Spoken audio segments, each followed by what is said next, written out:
करके माथे को घुटनों पर बैठकर माथे को जमीन में लगाएं। सब लोग कृपा करके घुटनों पर बैठें और माथे को जमीन में लगाएं जब तक जयकारा होगा। जय ओम विष्णुपाद परमहंस परिव्राजकाचार्य अष्टोत्तर श्री श्रीमद् डिवाइन ग्रेस अभय चरणारविंद भक्ति वेदांत स्वामी श्री प्रभुपाद की जय। नित्य लीला प्रविष्ट इस्कॉन फाउंडर आचार्य saviour of the whole world Srila Prabhupada की जय। नामाचार्य हरिदास ठाकुर की जय। प्रेम से कहो श्री कृष्ण चैतन्य प्रभु नित्यानंद श्री अद्वैत गदाधर श्रीवासादि गौर भक्त वृंद की जय।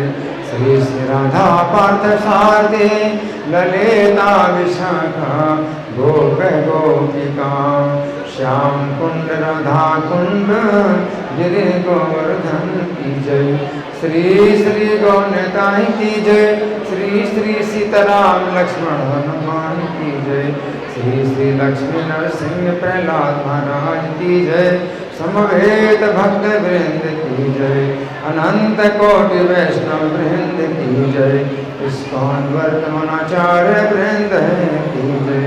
गौर Premanandi all glories to Simran devotees, all glories to Simran devotees, all glories to Simran devotees, all glories to Sri Guru and Gauranga। धन्यवाद। आप सब लोग हाथ जोड़ें और मेरे पीछे बोलें, ठीक है? हाथ जोड़िए सब लोग और मेरे पीछे बोलिए। ओम नमो भगवते वासुदेवाय।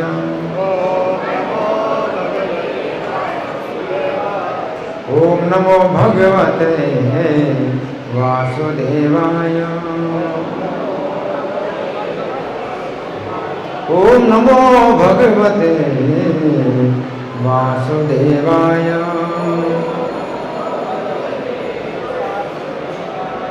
ग्रंथराज श्रीमद् भगवद गीता यथारूप अध्याय 10 श्री भगवान का ऐश्वर्य। अध्याय का नाम है श्री भगवान का ऐश्वर्य और श्लोक संख्या है 1, ठीक है?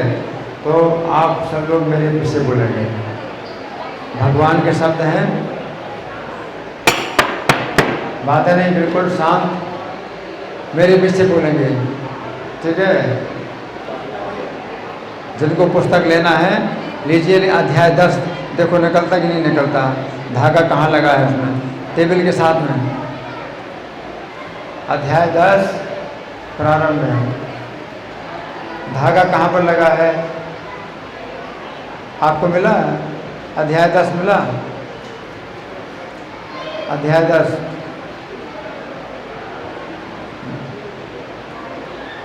प्रथम प्रिया इनका भी निकाल दो। आपको मिला? अध्याय 10 अध्याय 10 श्री भगवान का ऐश्वर्य मिल गया, ठीक है? और किसको नहीं मिला? आपको मिल गया, ठीक है? तो मेरे पीछे बोलिए। जिनके पास पुस्तक नहीं वही बोलेंगे भगवान के शब्द हैं, ठीक है? सब लोग बोलेंगे, मेरे पीछे बोलेंगे सब लोग। श्री भगवान वाच भूय एव महाबाहो। सब लोग मुख खोलिए। हाँ, भगवान ने मुंह दिया है, मनुष्य का मुंह दिया है। सब लोग मुख खोलिए। भूय एव महाबाहो शृणु मे परमं वचः यत्तेऽहं प्रीयमाणाय वक्ष्यामि हितकाम्यया।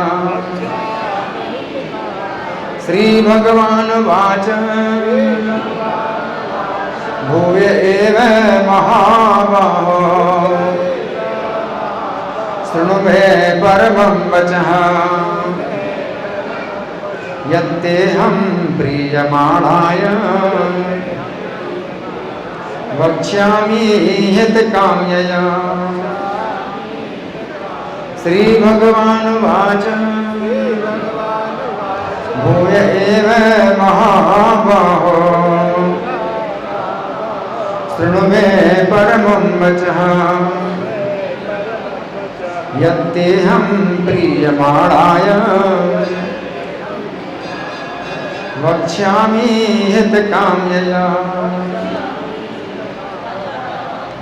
क्या बात है, बोलते नहीं आप लोग हैं, चुपचाप रहते हैं। भगवान के शब्द है, मुंह पवित्र करो, कान पवित्र करें सुन करके, और मुंह पवित्र करेंगे बोल करके, है ना, बोलना चाहिए।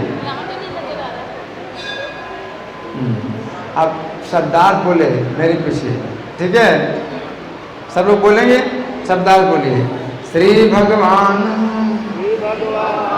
उवाच, भगवान ने कहा, भूयः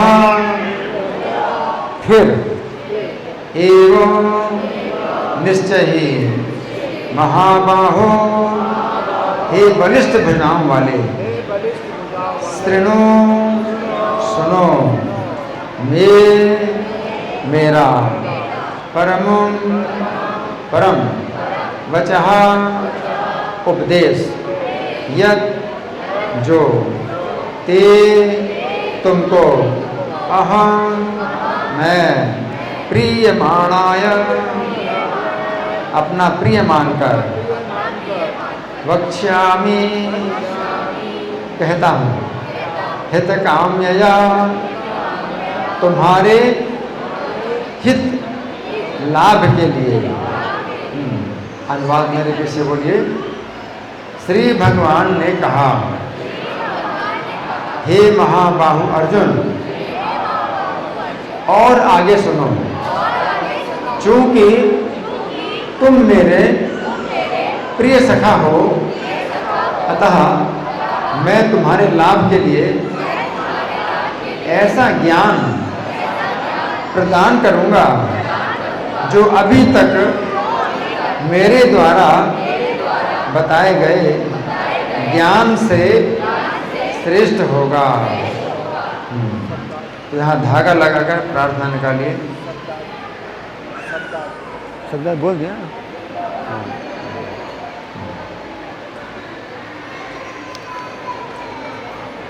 जिनके पास पुस्तक है, भूमिका में पहला पेज निकालिए, और जिनके पास पुस्तक नहीं है मेरे साथ बोलने की कोशिश करिए। ओम अज्ञानतिमिरान्धस्य ज्ञानाञ्जन शलाकया चक्षुरुन्मीलितं येन तस्मै श्री गुरवे नमः। श्रीचैतन्यमनोभीष्टं स्थापितं येन भूतले स्वयं रूपः कदा मह्यं ददाति स्वपदान्तिकं। वन्देऽहं श्रीगुरों श्रीयुतपदकमलं श्रीगुरून् वैष्णवांश्च श्रीरूपं साग्रजातं सहगण रघुनाथान्वितं तं सजीवं साद्वैतं सावधूतं परिजनसहितं कृष्णचैतन्यदेवं श्रीराधा कृष्णपादां सहगण ललिता श्रीविशाखान्वितांश्च। हे कृष्ण करुणा सिंधु दीनबन्धो जगत्पते गोपेश गोपिकाकान्त राधाकान्त नमोस्तुते। तप्त कांचन गौरांगी राधे वृंदावनेश्वरी वृषभानुसुते प्रणमामि हरिप्रिये।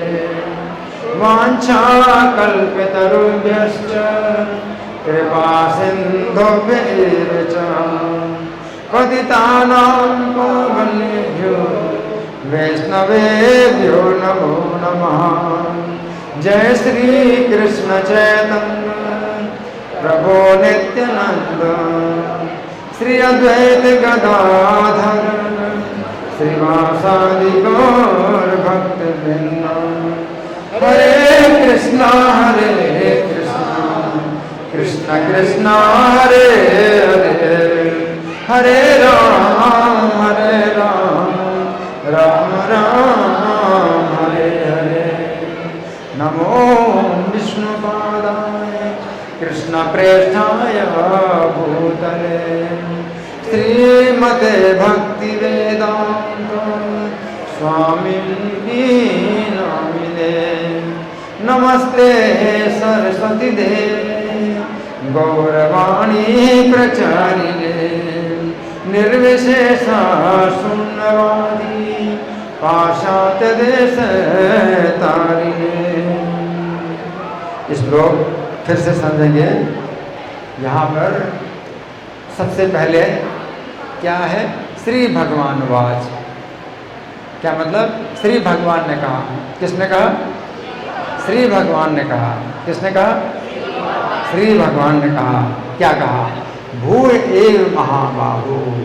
भगवान कहते हैं फिर से हे महाबाहु। अर्जुन को भगवान कहते हैं महाबाहु। हे महाबाहु फिर से सुनो।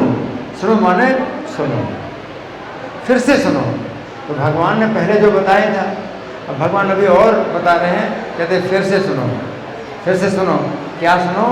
मे परमं वचः, मेरे सर्वोच्च उपदेश, मेरे सर्वोच्च उपदेश को सुनो। और फिर से सुनो। यद तेहम प्रियमाणाय, क्योंकि तुम मेरे बहुत प्रिय हो, इसलिए मैं तुम्हें बताऊंगा। वक्ष्यामि हित काम्या, तुम्हारे हित की कामना से बताऊंगा। भगवान जो है जो उपदेश दे रहे हैं वो किसको दे रहे हैं? किसको उपदेश दे रहे हैं? अर्जुन को दे रहे हैं। क्यों दे रहे हैं? हित काम्या, हित की कामना से। तो भगवान का अपना कोई फायदा नहीं है। भगवान अगर कुछ बोलते हैं, उपदेश देते हैं गीता में, तो अपने फायदे के लिए नहीं बोल रहे हैं। किसके फायदे के लिए बोल रहे हैं? अर्जुन के फायदे के लिए और हमारे फायदे के लिए। अर्जुन का फायदा है तो हमारा भी फायदा है, ठीक है ना। तो अर्जुन के फायदे के लिए भगवान बोल रहे हैं, है ना। अब हम सुनेंगे प्रभुपाद तात्पर्य में क्या लिखते हैं। श्रील प्रभुपाद की जय। पराशर मुनि ने भगवान शब्द की व्याख्या इस प्रकार की है ना। तो चूंकि भगवान शब्द आया ना इसमें, श्री भगवान वाच है, तो प्रभुपाद बताते हैं पराशर मुनि ने भगवान शब्द की व्याख्या की है। क्या? भगवान किसे कहते हैं? बात नहीं, आपस में कोई बात नहीं। कौन बातें कर रहा है? आपस में कोई बात नहीं। सबको इशारा करिए चुप रहने का, सबको इशारा करिए चुप रहने का। बातें बिल्कुल नहीं। आंखें खोलिए भगवान का दर्शन करने के लिए, कान खोलिए भगवान की कथा सुनने के लिए, और मुंह बंद रखिए। मुंह बंद, कान खोलिए कथा सुनने के लिए, आंखें खोलिए भगवान का दर्शन करने के लिए। यहाँ आंखों का काम है और कानों का काम है, मुंह का कोई काम नहीं है। जब तक आपसे ना कहा जाए तब तक आप मत बोलिए। आपसे मैं पूछूंगा तब आप बोलिए, और नहीं तो आप बिल्कुल मुंह बंद रखिए, है ना। तो पराशर मुनि ने भगवान शब्द की व्याख्या इस प्रकार की है, जो पूर्ण रूप से षड ऐश्वर्यों में, 6 ऐश्वर्यों में। भगवान कैसे कहते हैं? पराशर मुनि बताते हैं भगवान कैसे कहते हैं। तो ऐसे नहीं कि भाई किसी को भी भगवान बोल दो, ठीक है ना। हम भी भगवान, तुम भी भगवान, ये भगवान। अज्ञान है।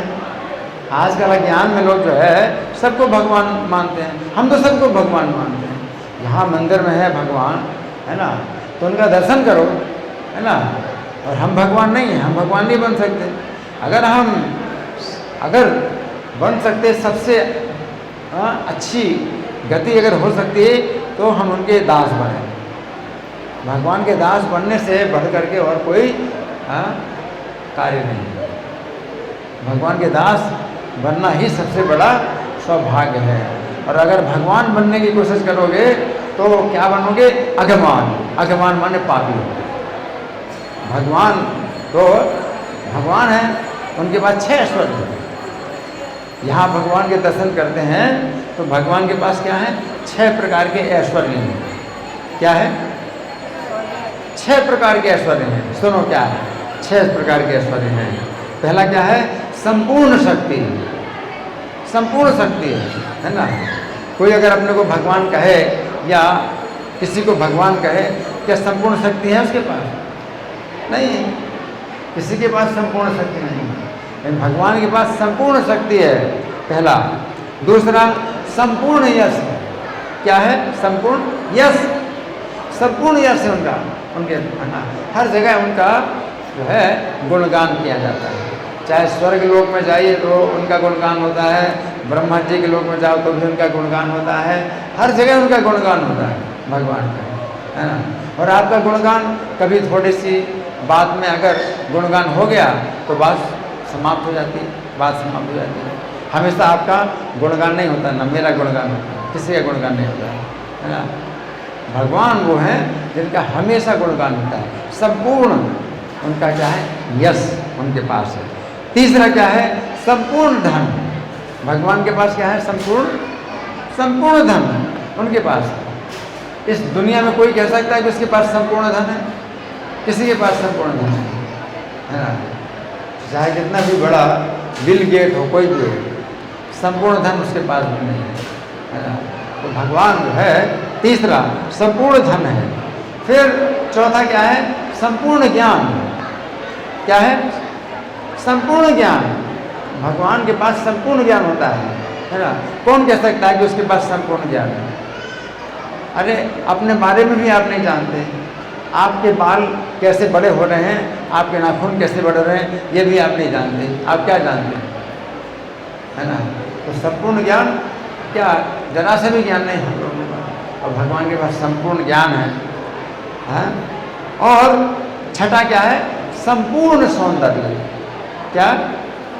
संपूर्ण सौंदर्य है भगवान के पास, है ना। तो भगवान उस व्यक्ति को कहते हैं जिसके पास 6 ऐश्वर्य पूरी मात्रा में, है ना। पूरी मात्रा में 6 ऐश्वर्य है ना। तो ये भगवान है ना।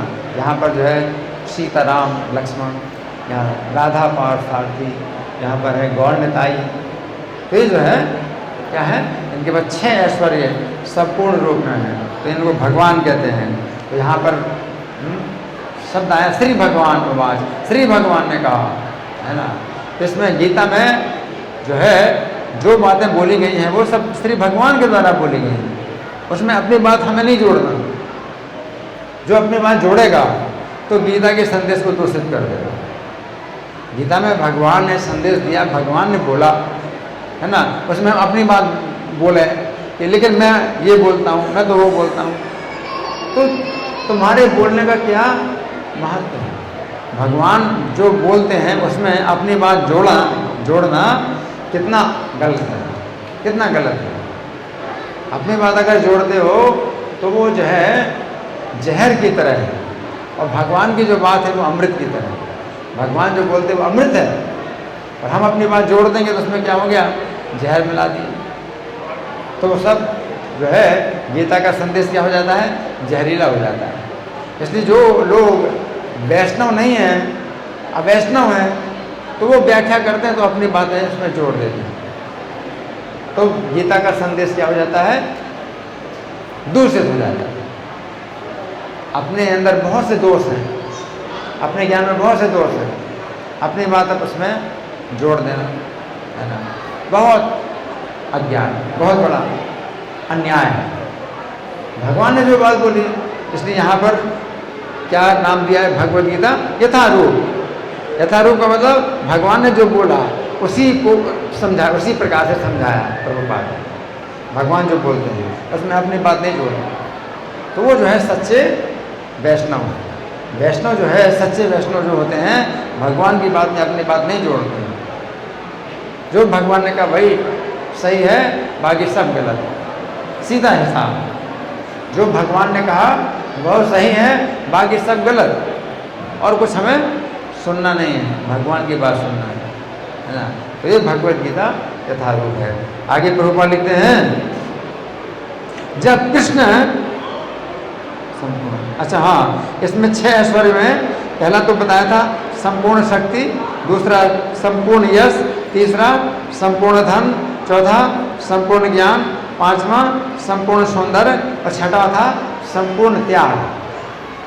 संपूर्ण त्याग, भगवान जो है के अंदर त्याग भी पूरी मात्रा में है, थोड़ी मात्रा में नहीं, पूरी मात्रा में त्याग है ना। भगवान जो है अपने भक्तों के लिए कितना त्याग करते हैं। देखो अर्जुन का रथ चला रहे हैं, कितना बड़ा त्याग। अनंत ब्रह्मांडों के स्वामी भगवान अर्जुन का रथ चला रहे हैं। कोई कर सकता है इतना? भारत के प्रधानमंत्री हैं, मान लो, आपकी गाड़ी चला सकते हैं? किसी की गाड़ी चलाएंगे क्या? भारत के प्रधानमंत्री किसी की गाड़ी नहीं चलाएंगे। और भगवान क्या है? अनंत ब्रह्मांडों के नाथ, वो अर्जुन का रथ चला रहे हैं। कितना बड़ा त्याग! इतना त्याग हो सकता है किसी के अंदर? सोच भी नहीं सकते, कल्पना नहीं कर सकते। भगवान ब्रह्मा शंकर भी जिनका दर्शन नहीं कर पाते, अर्जुन का रथ चला रहे हैं। इतना बड़ा त्याग भगवान का। आगे प्रभुपाद लिखते हैं, जब कृष्ण इस धराधाम में थे, क्या? जब कृष्ण इस धराधाम में थे, कब थे?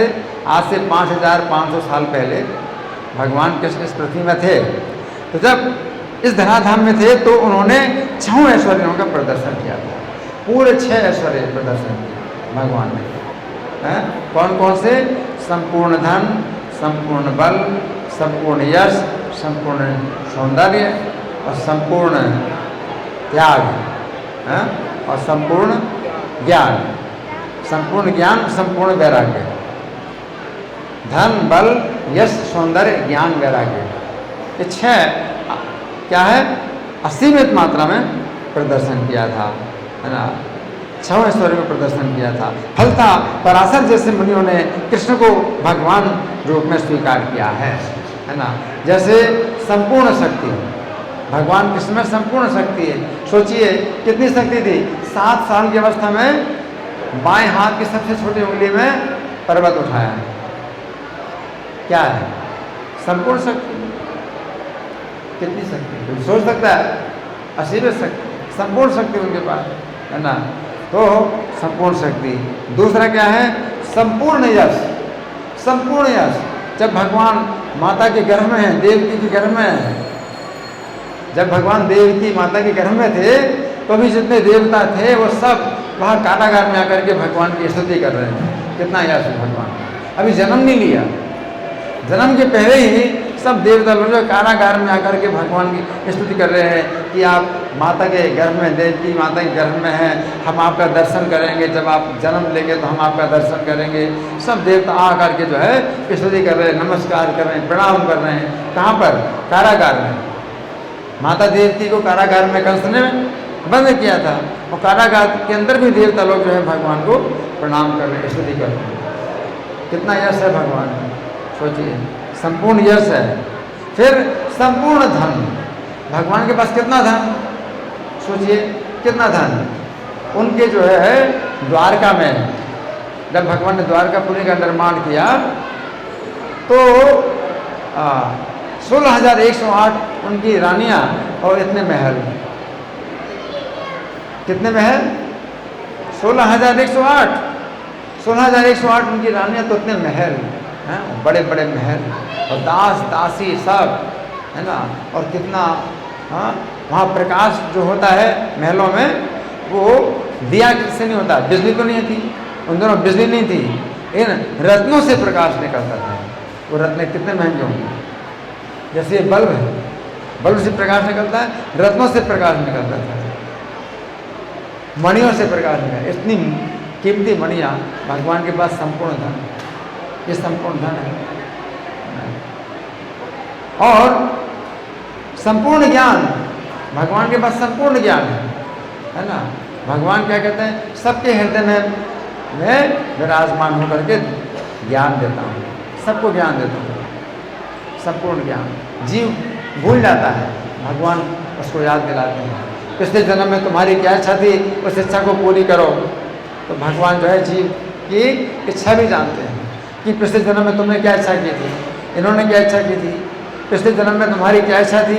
उस इच्छा को पूरी करने के लिए इस जन्म में भगवान जो है आपको कुछ अवसर देते हैं, चलो ये पूरी करो। हम तो भूल गए। भगवान के पास संपूर्ण ज्ञान है, तो संपूर्ण ज्ञान है और संपूर्ण सौंदर्य, संपूर्ण सौंदर्य भगवान है। करोड़ों कामदेव से भी ज़्यादा सुंदर। देवताओं में जो है कामदेव सबसे ज़्यादा सुंदर है। कौन? कामदेव सबसे ज़्यादा सुंदर है। लेकिन करोड़ों कामदेव से ज़्यादा सुंदर भगवान, है ना। संपूर्ण सौंदर्य है और संपूर्ण त्याग, त्याग की बात हमें बताई। संपूर्ण त्याग भगवान के अंदर है। उदाहरण क्या त्याग का, क्या उदाहरण अभी बताया था ना, भगवान के अंदर त्याग, संपूर्ण त्याग है। कितना बड़ा त्याग उन्होंने किया, अर्जुन का रथ चला रहे हैं, अर्जुन का रथ चला रहे हैं, कितना बड़ा त्याग है, अर्जुन का रथ चला रहे हैं। अभी कोई प्रधानमंत्री आ जाए तो यहाँ मंदिर में झाड़ू लगाने के लिए तैयार नहीं है ना, और भगवान जो है अर्जुन का रथ चला रहे हैं ना, ये त्याग है। आगे अब अर्जुन को कृष्ण अपने ऐश्वर्यों और कार्य का और गुह्य ज्ञान और भी गुह्य ज्ञान प्रदान कर रहे हैं। इसके पूर्व 7वें अध्याय से प्रारंभ करके वे अपनी शक्तियों और उनके कार्य करने के विषय में बता चुके हैं। अब इस अध्याय में वे अपने ऐश्वर्यों का वर्णन कर रहे हैं। पिछले अध्याय में उन्होंने दृढ़ विश्वास के साथ भक्ति स्थापित करने में अपने विभिन्न शक्तियों के योगदान की चर्चा स्पष्टतया की है। इस अध्याय में पुनः वे अर्जुन को अपनी सृष्टियों और विभिन्न ऐश्वर्यों के विषय में बता रहे हैं, है ना। ज्यों-ज्यों भगवान के विषय में कोई सुनता है तो भगवान अर्जुन से क्या करें, सुनो, यानी सुनो। तो भगवान अर्जुन से कह रहे हैं सुनो, है ना। तो सुनने का कितना महत्व है ये समझ। अगर आप सुनते हैं तो प्रभुपाद क्या लिखते हैं, ज्यों-ज्यों भगवान के विषय में कोई सुनता है ना, कुछ नहीं करना है, आपको केवल सुनना है। कुछ लोग कहते हैं सुनने से कोई फायदा नहीं है, प्रैक्टिकल कुछ करो, लेकिन सुनने से कितना फायदा है। सुनना भी प्रैक्टिकल है। आप जो है अगर सुन रहे हैं तो ये बहुत बड़ा प्रैक्टिकल है, आप कर रहे हैं, बहुत बड़ी सेवा कर रहे हैं सुनने से भी। और भगवान कहते हैं सुनो। तो ज्यों-ज्यों भगवान के विषय में कोई सुनता है त्यों-त्यों वो भक्ति में रमता जाता है। क्या, ज्यों-ज्यों भगवान के बारे में आप सुनते हैं तो भक्ति में रमते जाते हैं, आनंद आता है, भक्ति का आनंद आता है। व्यक्ति को चाहिए कि भक्तों की संगति में भगवान के विषय में सदा श्रवण करे, भक्तों की संगति में भगवान के विषय में श्रवण करे। ये भक्तों की संगति में, क्योंकि भक्तों की संगति में ही भगवान का गुणगान होता है। जो अवैष्णव अभक्त होते हैं वो भगवान का गुणगान नहीं करेंगे। अगर गीता का भी उपदेश करेंगे तो अपनी बात जोड़ेंगे। इसलिए भक्तों की संगति में भगवान की कथा नहीं सुनना चाहिए। अब भक्तों की संगति में भगवान की कथा नहीं सुनना चाहिए, है ना। किन की संगति में सुनना चाहिए भगवान की कथा, किन की संगति में सुनना चाहिए, भक्तों की संगति में। भक्तों की संगति में भगवान के विषय में सदा श्रवण करे, इससे भक्ति बढ़ेगी। क्या होगा उससे, भक्ति बढ़ेगी, इससे भक्ति बढ़ेगी।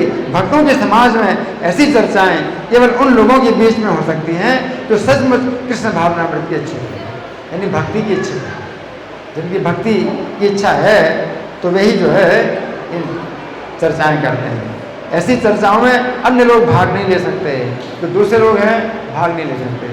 अभक्त लोग हैं वो भाग नहीं लेंगे। अभक्तों को क्या याद आता है, चलो सिनेमा देखो, चलो क्लब में चलो, हाँ चलो उधर मैच हो रहा है उसको देखो, तो क्या क्या देखने के लिए, क्या क्या सुनने के लिए, वो नहीं सुनेंगे, कथा नहीं सुनेंगे, भगवान की कथा नहीं सुनेंगे। आगे प्रभु लिखते हैं, भगवान अर्जुन से स्पष्ट शब्दों में कहते हैं कि चूंकि तुम मुझे अत्यंत प्रिय हो अतः तुम्हारे लाभ के लिए ऐसी बातें कह रहा है। भगवान की जो बात है ये हमेशा हमेशा नई है, हमेशा नई है। अब ये जो गीता है हम जितने बार भी पढ़ते हैं, जितने बार सुनते हैं, नया नया रस मिलता है। ये समाचार पत्र है, एक बार पढ़ दिया तो उसको फिर आप देखना भी नहीं चाहते, फिर है ना। कोई दोबारा कहेंगे हटो हटाओ हटाओ हटाओ, आज का समाचार पत्र है, कल का समाचार पत्र देंगे, पिछले दिन का हटाओ हटाओ, फेंको फेंको, आज का समाचार पत्र। लेकिन भगवद गीता कितने समय से चली आ रही है, वही भगवद गीता, उसी को बार बार पढ़ते हैं, बार बार सुनते हैं, हमेशा नया रहता है ना। यह प्रभुपाद का तात्पर्य समाप्त हुआ। अब हम सुनेंगे कुछ इस श्री भगवान ने कहा व्याख्या, तो आप सुने बड़े ध्यान से। पिछले अध्याय के अंतिम श्लोक में, ये तो 10वें अध्याय का पहला श्लोक है ना, तो इसके पहले पिछले अध्याय का अंतिम श्लोक हुआ था। पिछले अध्याय के अंतिम श्लोक में श्री कृष्ण ने कहा था कि अर्जुन श्री कृष्ण के ही अनन्य भक्त बने।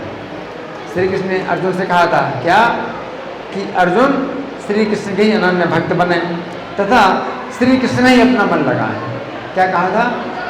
श्री कृष्ण में ही अपना मन लगाएं। श्री कृष्ण के इस वचन को सुनकर अर्जुन ने विचार किया, यदि मैं श्री कृष्ण की बताई विधि के अनुसार अनन्य भक्ति में लग जाऊं तो फिर युद्ध करने की क्या आवश्यकता है। अर्जुन के मन में संशय हुआ, क्योंकि अभी युद्ध भूमि में खड़े हैं, युद्ध के अवसर पर अर्जुन खड़े हैं। तो भगवान कह रहे तुम अनन्य भक्ति करो मेरी, तुम मेरी अनन्य भक्त बनो। तो अर्जुन ने क्या सोचा, अगर मैं किसी का अनन्य भक्त बनूंगा तो फिर युद्ध कैसे करूंगा। अर्जुन को युद्ध की करने की क्या आवश्यकता है। इस समय अर्जुन इसी विचार में डूबे हुए हैं और श्री कृष्ण भी प्रतीक्षा कर रहे हैं कि अर्जुन या तो अपना संशय प्रकट करें अथवा युद्ध करें। कृष्ण भी चुप हैं। कृष्ण सोच रहे हैं कि अर्जुन या तो युद्ध करें या फिर अपना संशय प्रकट करें। इस प्रकार अर्जुन और श्री कृष्ण दोनों चुप हैं। अब अर्जुन ने विचार किया कि श्री कृष्ण ने उन्हें अपनी जो महिमा बतलाई है वो बहुत अद्भुत है, मेरी अभी सुनने की इच्छा तृप्त नहीं हुई। अर्जुन क्या सोच रहे हैं? मन में सोच रहे हैं, बोले कुछ नहीं, मन में सोच रहे हैं क्या, कि श्री कृष्ण की महिमा अद्भुत है, मेरी अभी सुनने की इच्छा तृप्त नहीं हुई है। यदि श्री कृष्ण मेरे ऊपर कृपा करें तो मुझे अपने गुणों का कुछ और ज्ञान दें। अर्जुन के मन में ये विचार है, मन में क्या इच्छा है कि श्री कृष्ण अपने गुणों का कुछ और ज्ञान दें। उस समय श्री कृष्ण ने विचार किया कि चूंकि अर्जुन उनके द्वारा दिए हुए ज्ञान से तृप्त नहीं हुए, अतः अर्जुन को कुछ और विशेष ज्ञान दिया जाए। तो भगवान जो है उनको ज्ञान देते हैं ना। तो पिछले श्लोक में श्री कृष्ण ने अपने ही संबंध में 6 बातें बतलाई थी। पहली बात क्या, हमें श्री कृष्ण का ही भक्त बनना चाहिए। दूसरा, श्री कृष्ण के ही मन के अनुसार चलना चाहिए। तीसरा, श्री कृष्ण की ही पूजा करनी चाहिए। चौथा, श्री कृष्ण को ही नमस्कार करना चाहिए। इस प्रकार हम श्री कृष्ण के परायण होकर श्री कृष्ण के ही धाम में जाएंगे। कुल मिला के 6 बातें।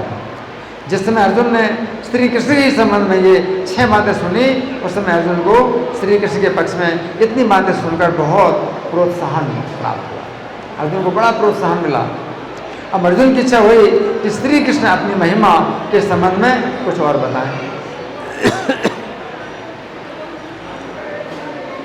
अंतर्यामी होने के कारण श्री कृष्ण अर्जुन की इच्छा को समझ गए। भगवान क्या है? अंतर्यामी है। अगर कुछ नहीं बताते हो तो भी समझ जाते हैं भगवान।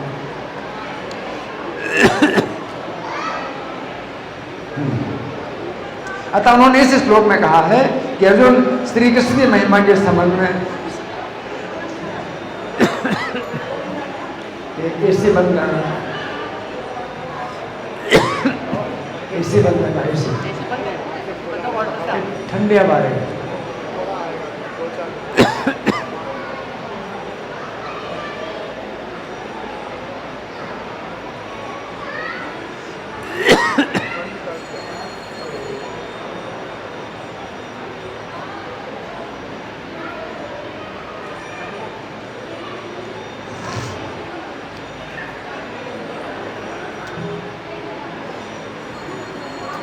तो श्री कृष्ण अर्जुन की इच्छा समझ गए कि अर्जुन सुनना चाहते हैं, श्री कृष्ण के गुणों को सुनना चाहते हैं।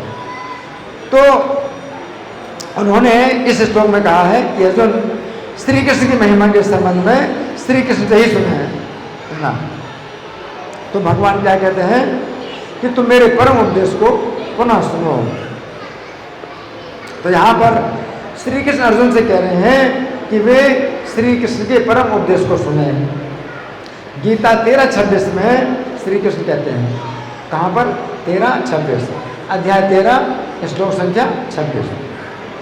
श्री कृष्ण कहते हैं कि ऐसे भी लोग हैं जो यद्यपि आध्यात्मिक ज्ञान से अवगत नहीं होते हैं, परंतु अन्यों से परम पुरुष के विषय में सुनकर उनकी पूजा करने लगते हैं।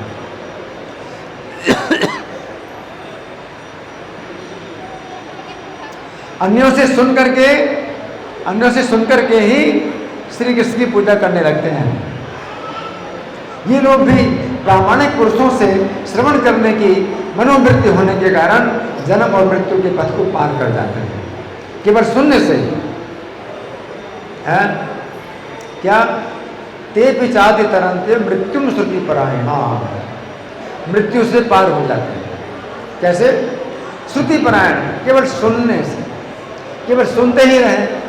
अगर आप केवल सुनते ही रहें, एक ही काम करें, क्या सुनते ही रहें कृष्ण के बारे में, तो भी क्या होगा? मृत्यु से पार हो जाएंगे, मृत्यु को पार कर जाएंगे।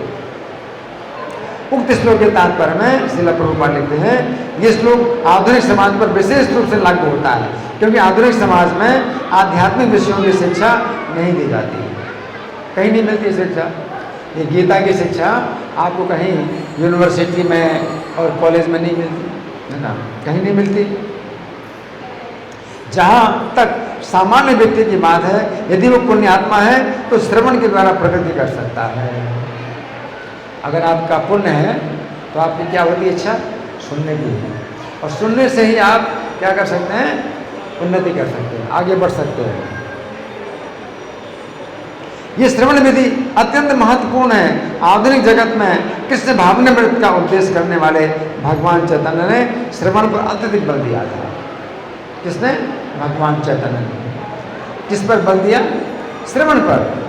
श्रवण मतलब सुनना, क्योंकि यदि सामान्य व्यक्ति प्रामाणिक व्यक्ति से केवल श्रवण करे तो वो प्रगति कर सकता है। इसीलिए कहा गया है कि सभी व्यक्तियों को सिद्ध पुरुषों से श्रवण करने का लाभ उठाना चाहिए, सबको, है ना।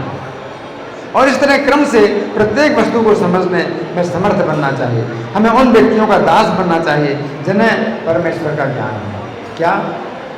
हमें उन लोगों का दास बनना चाहिए जिन्हें परमेश्वर का ज्ञान है। यदि कोई इतना भाग्यशाली हुआ कि उसे शुद्ध भक्त की शरण मिल सके और वो उससे आत्म साक्षात्कार के विषय में श्रवण करके उसके पद चिन्हों पर चल सके, तो उसे क्रमशः शुद्ध भक्त का पद प्राप्त हो जाता है। इस श्लोक में श्रवण विधि पर विशेष रूप से बल दिया गया है और ये सर्वथा उपयुक्त है। यद्यपि सामान्य व्यक्ति प्रायः समर्थ नहीं होता, लेकिन प्रामाणिक व्यक्ति से श्रद्धापूर्वक श्रवण करने से इस भव सागर को पार करके भगवत धाम वापस जाने में उसे सहायता मिलेगी। ये तो भव सागर को आप पार नहीं कर सकते। भव समुद्र जो है क्या है? बहुत बड़ा समुद्र है। समुद्र में अगर आप गिर जाएं तो आप पार नहीं कर सकते, समुद्र को पार नहीं कर सकते, है ना। आपको कोई जहाज चाहिए, है ना, जलयान। जलयान की सहायता से समुद्र पार कर सकते हैं। उसी प्रकार से श्रवण की विधि भी क्या है? ये जहाज है। इसमें अगर आप आश्रित होते हैं, श्रवण करते हैं, तो समझो कि आप जलयान में बैठ गए, भव सागर को पार कर जाएंगे।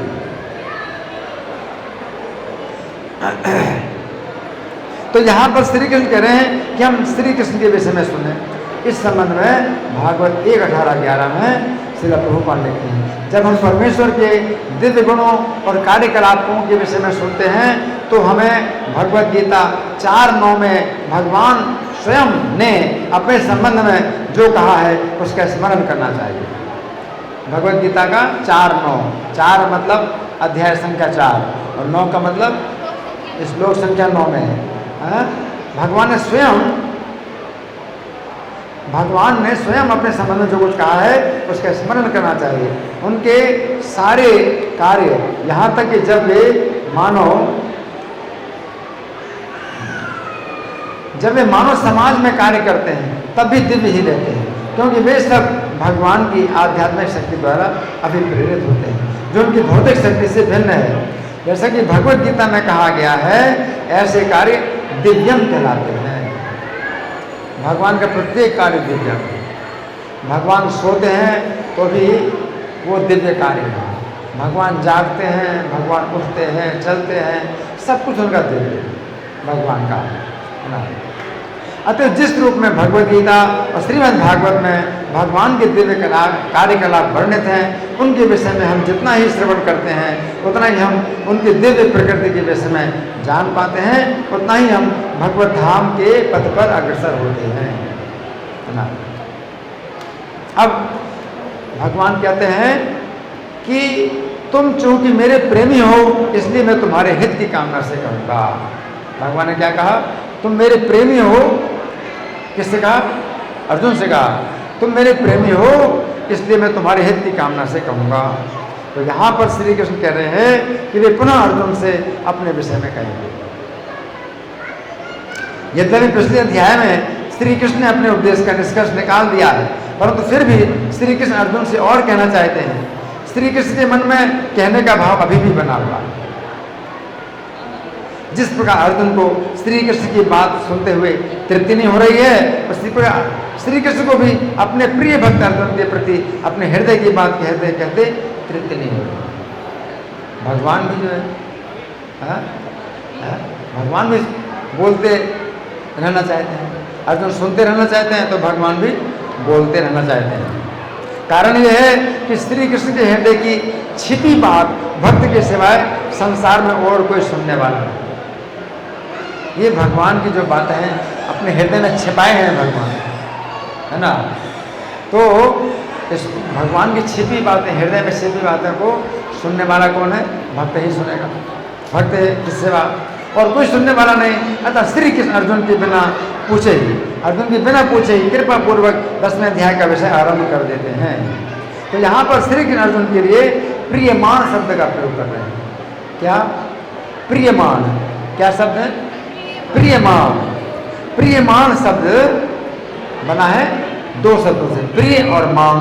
प्रिय का अर्थ है स्नेह और मान का अर्थ है ऐसा व्यक्ति जिसके पास वो वस्तु है। इस प्रकार प्रियमान शब्द का अर्थ हुआ ऐसा व्यक्ति जिसके पास स्नेह है। तो यहाँ पर श्री कृष्ण अर्जुन को प्रियमान शब्द से संबोधित करते हुए कह रहे हैं कि हे अर्जुन, तुम मुझसे अत्यंत स्नेह करते हो। क्या करते हो? अत्यंत स्नेह करते हो। मैंने पिछले अध्याय के अंत में जो कुछ कहा था कि तुम मेरे भक्त बनो, तुम मुझे नमस्कार करो, मेरी इन बातों से तुम्हारा मेरे प्रति स्नेह और अधिक बढ़ गया। जो ईर्ष्यालु होते हैं वे मेरी इन बातों को सहन नहीं करते हैं। वे सोचते हैं कि श्री कृष्ण क्यों ऐसा कहते हैं कि हम श्री कृष्ण के भक्त बने। ऐसे लोग भी है ना। वे श्री कृष्ण को नमस्कार करें, परंतु हे अर्जुन, तुम मेरी इन बातों से अत्यंत प्रसन्न होकर और भी आगे की बातें सुनना चाहते हो। इसका अर्थ है कि तुम मेरे प्रति प्रियमान हो।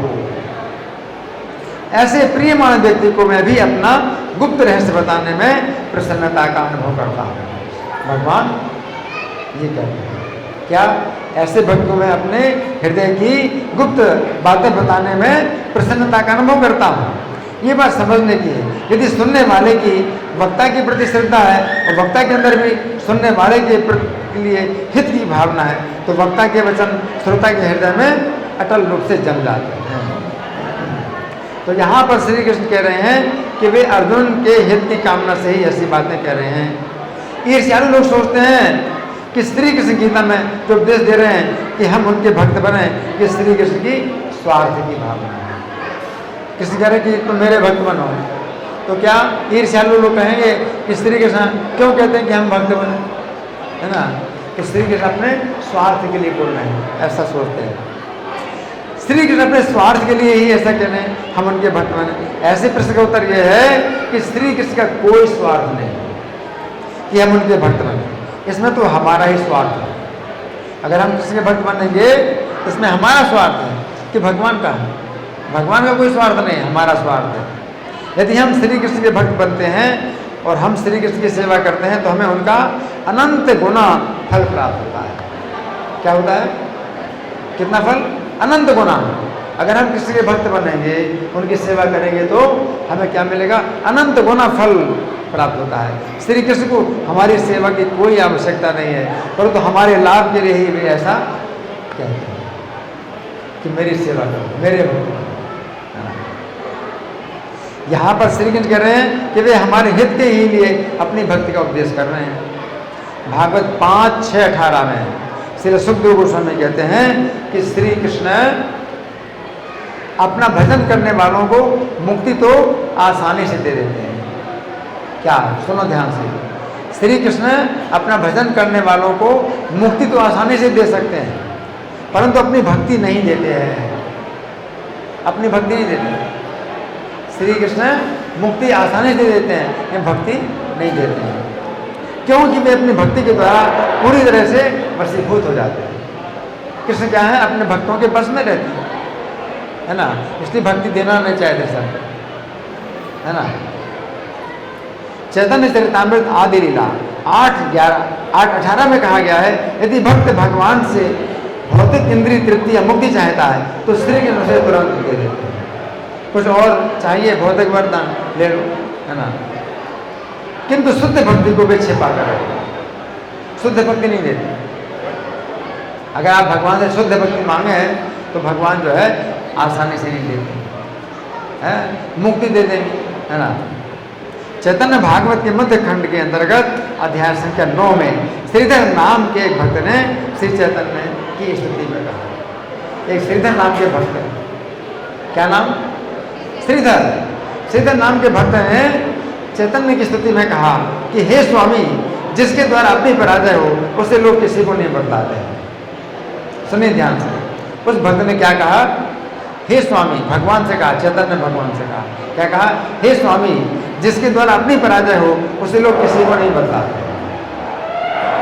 जैसे कोई पहलवान है ना, अगर मान लो आप उससे पूछें कि भैया ऐसा दांव पेच बताओ कि मैं तुमको हरा दूं, तो क्या बताएगा, नहीं बताएगा, तो उसमें तो वो हार जाएगा। इसलिए ऐसा दांव पेच नहीं बताएगा जिससे वो हार जाए। इसी प्रकार भगवान भी वो चीज़ नहीं बताना चाहते जिसमें वो पराजित होते हैं, है ना। तो उसे तो बड़े यत्न से छिपा कर रखते हैं। आप भी भक्ति महारानी के द्वारा सब जगह पछाड़ खाते हो, भक्ति महारानी के द्वारा सब जगह पछाड़ खाते हैं। भगवान जो है भक्ति महारानी के द्वारा सब जगह पछाड़ खाते हैं, यानी भक्त लोग भगवान को अपने बस में कर लेते हैं। तो श्रीधर भक्त ने क्या कहा कि आप भक्ति महारानी के द्वारा भक्ति महारानी के द्वारा सब जगह पछाड़ खा के भक्ति को छिपाकर विजयी बने फिरते हो, इसलिए अपनी भक्ति को छिपाते हो आप। क्यों, विजयी बनना चाहते हैं। कोई मुझे पराजित नहीं कर सकता, कौन मुझे पराजित कर सकता है ना। अगर भक्ति दे देंगे तो भगवान आपसे पराजित हो जाएंगे, तो भक्ति आप भगवान अपनी भक्ति आपको नहीं देंगे, तो भगवान उससे पराजित हो जाएंगे। अब वो आपकी माया छल कपट चूर चूर हो गया है, अब और नहीं चलेगा। कारण यह है कि देखिए स्वामी, सभी लोग आपसे भक्ति मांग रहे हैं, आप जो है भक्ति नहीं देते, भक्ति छिपा के रखते हैं, लेकिन यहाँ पर जितने भक्त हैं सब आपसे भक्ति मांग रहे हैं, है ना, सब आपसे भक्ति मांग रहे हैं। श्रीधर की ऐसी विशुद्ध वाणी को सुनकर सभी वैष्णव विस्मित होते हैं। कितनी बढ़िया बात बोली। भगवान जो है भक्ति से क्या होते हैं, पराजित हो जाते हैं। धन्यवाद। भगवान अपनी भक्ति से पराजित हो जाते हैं, इसलिए भक्ति नहीं देते, भक्ति छिपाते हैं। लेकिन जब कोई पीछे पड़ जाए कि नहीं मुझे आपकी भक्ति चाहिए, भगवान कहते नहीं नहीं ये ले लो वो ले लो, नहीं नहीं नहीं मुझे आपकी भक्ति चाहिए, तो फिर भगवान भक्ति देते हैं।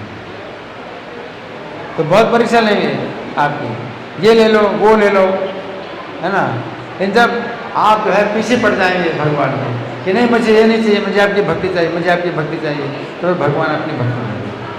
क्योंकि भक्ति से क्या है, वो बंध जाते हैं, तो उनको ही बंधन होता है ना, तो क्यों देंगे भक्ति।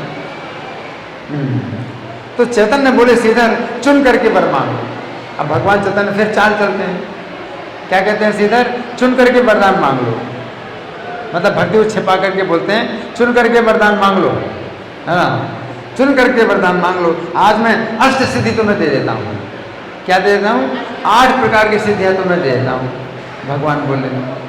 उस समय श्रीधर ने कहा प्रभु और भी बहकाना चाहते हो, है ना।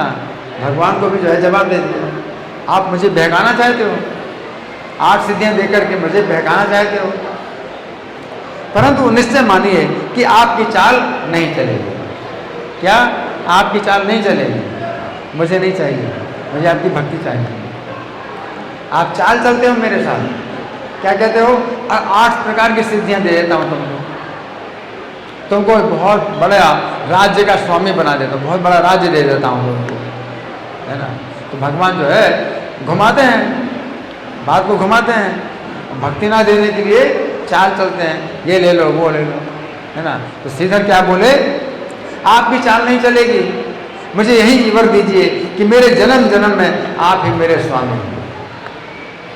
क्या, मुझे जन्म जन्म में आप ही मेरे स्वामी हैं, मुझे ये वरदान चाहिए, ये वरदान चाहिए। तो चालाक होना चाहिए ना, भगवान के साथ में जो है आपको बहुत चालाक बनना पड़ेगा, नहीं तो भगवान जो है आपको ठगा देंगे। हाँ, चलो ये ले लो वो ले लो, लेकिन आपको भी अड़ जाना है, अड़ना है ना। नहीं, मुझे आपकी भक्ति चाहिए, मुझे आपकी भक्ति चाहिए, है ना। तो फिर भगवान हार जाते हैं, चलो ले लो भक्ति मेरी। अब भगवान हार गए, भगवान हार जाते हैं भक्ति के द्वारा, है ना। इस प्रकार श्रीधर ने श्री चैतन्य से प्रेम भक्ति का वरदान पाया।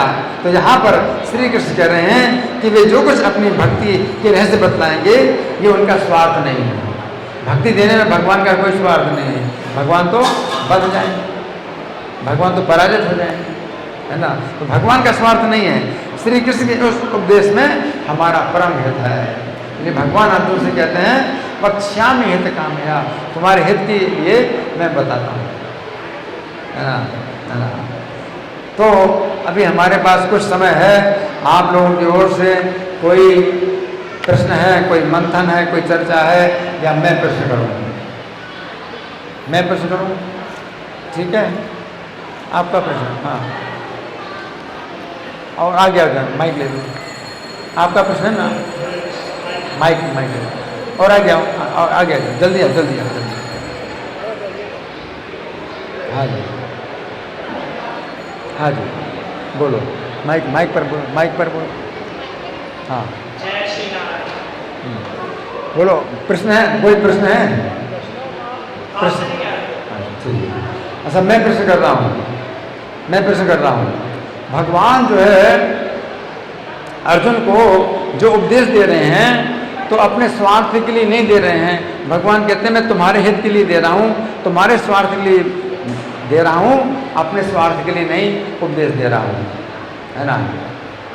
तो इसमें भगवान जो कहते हैं कि अपने स्वार्थ के लिए मैं उपदेश नहीं दे रहा हूँ, अगर भगवान कहते हैं मेरे भक्त बनो, मेरे भक्त बनो, तो इसमें भगवान का स्वार्थ नहीं है, आपका स्वार्थ है। क्यों भगवान का स्वार्थ क्यों नहीं है?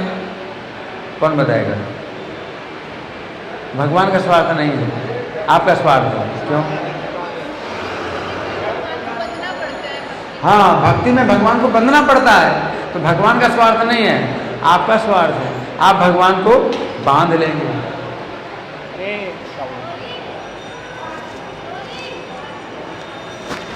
हाँ जी, तो भगवान जो है भक्ति से पराजित हो जाते हैं, इसलिए भक्ति को छिपाते हैं। भगवान भक्ति को छिपाते हैं और भगवान आपकी परीक्षा लेंगे, भगवान आपकी परीक्षा लेंगे। ठीक है, एक गाड़ी भर करके नोट ले लो, भगवान कहेंगे एक गाड़ी भर करके नोट ले लो, है ना, और आप मगर तैयार हो जाएं तो ठीक है, भगवान जो है भगवान जो है अपने बच गए। भगवान जो है अपना पिंड छुड़ा लेते हैं। ठीक है, इतना तुमको पैसा दे दिया, तुमको इतना राज दे देता हूँ, तुमको ये करता हूँ वो करता हूँ, है ना। लेकिन श्रीधर जो भक्त थे बहुत चालाक थे, बहुत चालाक थे, और भगवान ने जो है बहुत घुमाया। भगवान ने क्या कहा, क्या दे दूँ तुमको? 8 सिद्धियाँ दे दूँ। तो क्या बोला? नहीं, आपकी चाल नहीं चलेगी। भगवान से बोला आपकी चाल नहीं चलेगी, हैं? बहकाते हो मुझे क्या चाहिए? आपकी भक्ति चाहिए। भगवान कहते हैं तो जो है और दूसरा वरदान मांग लो, हैं? बहुत बड़ा राज्य का जो है तुमको मैं जो है राजा बना देता हूँ। तो भगवान तो जो है मना कर दिया, नहीं, मुझको जो है आप अपनी भक्ति दीजिए। क्या वरदान दीजिए? जन्म जन्म में आप मेरे स्वामी हो, जन्म जन्म में आप मेरे स्वामी हो। ये जो है चालाकी। तो यहाँ पर जो है हम आपको चालाकी सिखाते हैं। ये जो पूरा हरे कृष्ण आंदोलन है ये हर व्यक्ति को चालाकी सिखाने के लिए, भगवान के सामने चालाक बनना चाहिए।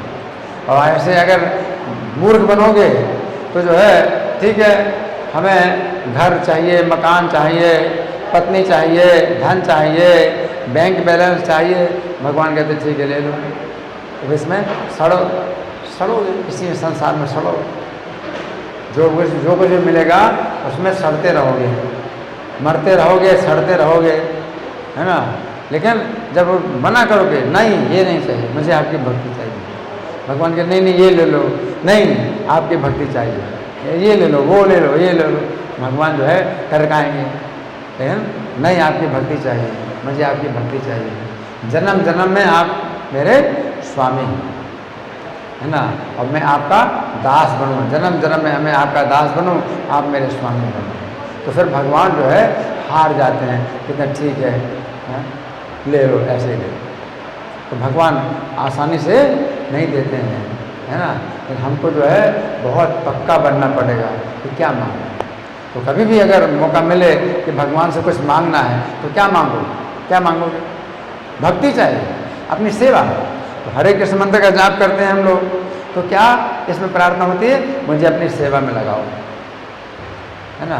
तो भगवान अपनी सेवा आसानी से नहीं देते, ब्रह्मा शंकर तक जो है सेवा नहीं पाते भगवान, बहुत दुर्लभ है भगवान की सेवा। लेकिन जो है अगर आप यही प्रार्थना करो मुझे अपनी सेवा में लगाओ, मुझे अपनी सेवा में लगाओ, तो फिर भगवान जो है मतलब कहते हैं इतना पीछे पड़े हो तो चलो ले लो, तो आपको पीछे पड़ना पड़ेगा। भगवान ही ऐसे आपके पीछे पड़ेंगे कि मेरे भक्त बनो। अगर भगवान कहते हैं मेरे भक्त बनो तो बहुत बड़ी बात है कि भगवान कहते हैं मेरे भक्त बनो, तो भगवान कहते नहीं। इसलिए भगवान अर्जुन से कहते हैं मैं बहुत अपने दिल की छिपी बात बताता हूँ और तुमको ही बताता हूँ, सबको नहीं बता रहा, तुमको ही बता रहा हूँ कि मेरे भक्त बनो। तो भगवान के भक्त बनना जो है सबसे बड़ा यह लाभ है, सबसे बड़ा लाभ है ना। धन्यवाद। ग्रंथराज श्रीमद् भगवद गीता की जय, श्रील प्रभुपाद की जय। हरे कृष्णा।